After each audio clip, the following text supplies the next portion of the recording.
তো বন্ধুরা, আমরা তো ডিমের ভুজিয়া খেতে পনিরের ভুজিয়াকে কখনো খেয়েছি, তাহলে চলো দেখি। এখানে আমার লঙ্কাটাকে ভালো করে বেটে নিচ্ছে, লঙ্কার সাথে আদা আর সামান্য একটু নুন নিয়ে ভালো করে বেটে বাড়িতে তুলে নিচ্ছে হলুদের গুঁড়ো, ধনের গুঁড়ো, জিরের গুঁড়ো। এখন এটাকে ভালো করে মিক্স করে নিয়েছে।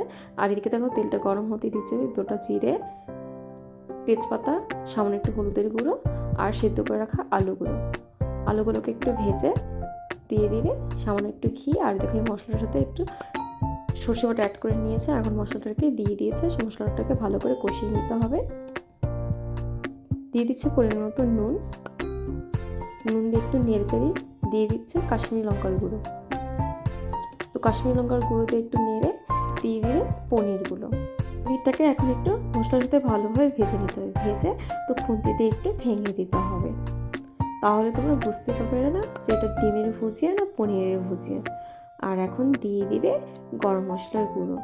তো এটা প্রায় হয়ে গেছে, তো ধনেপাতা কুচিয়ে দিয়েই নামিয়ে নেবে। তো বন্ধুরা, পনিরের ভুজিয়া একদমই রেডি। এখন ঘিটা দিয়েই নামিয়ে নেবে। তোমরাও চাইলে এই রেসিপিটি বাড়িতে একবার ট্রাই করে দেখতে পারো, আশা করি ভালো লাগবে। এতে সত্যিই খুব ভালো হয়েছিল। যদি ভিডিওটি ভালো লেগে থাকে অবশ্যই লাইক, কমেন্ট, শেয়ার করো, সাবস্ক্রাইব করে আমাদের ছোট্ট চ্যানেলটির পাশে থেকো।